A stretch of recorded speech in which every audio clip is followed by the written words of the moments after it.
salaamaaleykum wa rahmatullahi wa barakaatuhu. waa mbokk yi indil nañ leen benn waay boo xamante ni kii moom tappalekat la, comédien la teg si.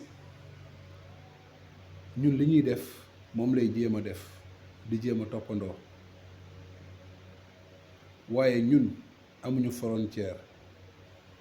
képp koo xamante da nga wax lu dul yoon fii lañ lay indi, wala ñu raddee la ci groupe Daaru Sunna. mais moom mii ak ñu mel ni moom dafa am ñenn ñoo xamante dañ leen yeb, parce que su fekkee ne seen kilifa moom moo def lu dul yoon,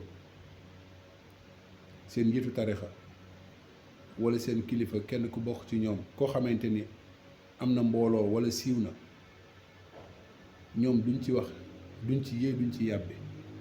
kon moo lay war ne ñii dëggu taxul ñuy wax. nañu xool vidéo bi, suñu paree ñu ñëw ñu def ci ay jàngat.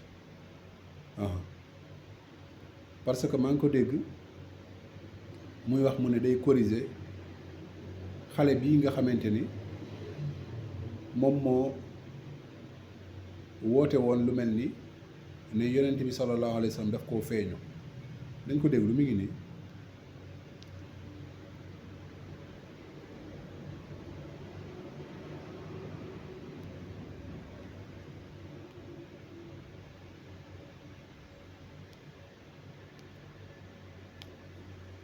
waaw mbokk yi xam naa son bi dafa faible, waaye ci gàttal daal mooy que ne moom li muy def ni yëfu tappale la.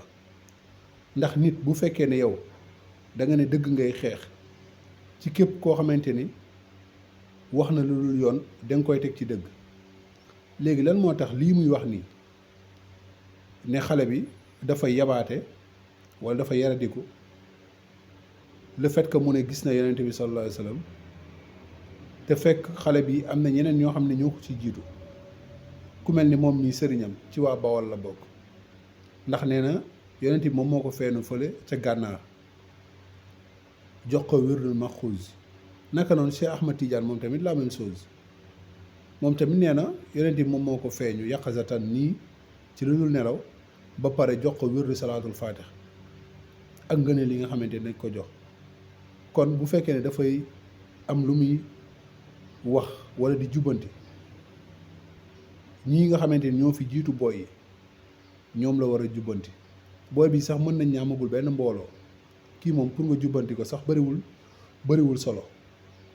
waaye ñee nga xamante dañoo woote ci loolu noonu ba am ci ay mbooloo, ay nit topp leen ci, ñooñu ñoom ñoo war a gën a dénoncer, wane ne ñii li ñu woote yonent bi sallallahu alayhi wa sallam waxu ko, yàlla subhanahu wa taala waxu ko, ne jox na leen ko seen wirdu yooyu noonu. ba pare nag ñu wutal ko ay ngëneel yu bare mi ngoo. kon daal tasawuf moom mi ngi noonu, wañ gaa nga bañee ca mbànjaxaan ga, loolu di oustaz Moussa di faral di wax. tasawuf wañ gaa nga bañee ca mbànjaxaan ga, parce que ñoom ñëpp ñoom ñoo yem. kii day ñëw woote woo lii, après suba keneen woote woo leneen, ginnaaw suba keneen woote woo leneen. te nag li tax sax ñuy wax ak genre booy yi wala ñi nga xamante ni amuñu mbooloo, parce que dañoo amul mbooloo rek. waaye bu ñu demoon ba bëri fi, ni ñu bërgalee ñee wala ni ñu bàyyee ñee jàpp ne ñoom dañoo nekk ci dëgg, noonu lañ koy def. kon nit ki bu fekkee da ngay xeex dëgg te yàlla tax, waaye nekkul ne yow ñi néew doole doo nga ngay xeexal. xeex bi warul demee noonu. xeex bi ni mu war a demee mooy ki am doole, ki amul doole, ñoom ñaar ñëpp ngay yemale. bal sax ki am doole kooku nga war a gën a jàmmaarloo, ci lan musiba yooyu mu woote. ndax ay nit topp nañ ko, te su boobaa responsable la